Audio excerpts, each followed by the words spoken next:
Sebagai imbas dari pandemi COVID-19, perbaikan ruas jalan di Kota Palembang terhambat karena anggaran yang terbatas. Ruas jalan umum merupakan salah satu sarana transportasi vital di Kota Palembang untuk memudahkan mobilitas serta penunjang ekonomi masyarakat. Namun, sejumlah ruas jalan di Kota Palembang saat ini kondisinya rusak, seperti Jalan Mayor Salim Batubara, Jalan Ogan, dan beberapa ruas jalan lainnya, sehingga membutuhkan perbaikan.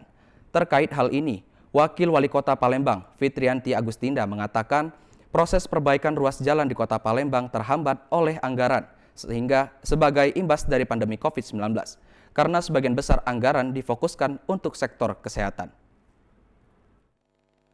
Kondisi sekarang kan sudah hampir 2 tahun kita dilanda COVID, otomatis mungkin APBD atau PAD kita tidak begitu mencukupi untuk mengakomodir semua jalan-jalannya rusak. Tapi kita tetap mengupayakan untuk perbaikan, paling tidak untuk perawatan sementara dulu.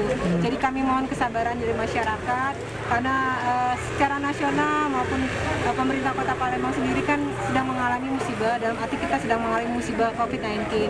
Jadi untuk pembangunan memang harus betul-betul kita prioritaskan kepada hal-hal yang sangat penting. Fitrianti Agustinda juga menambahkan, pihaknya juga berkoordinasi dengan pemerintah provinsi dan pusat dalam proses perbaikan ruas jalan di Kota Palembang. Arwi Murahman, TVRI Sumsel melaporkan.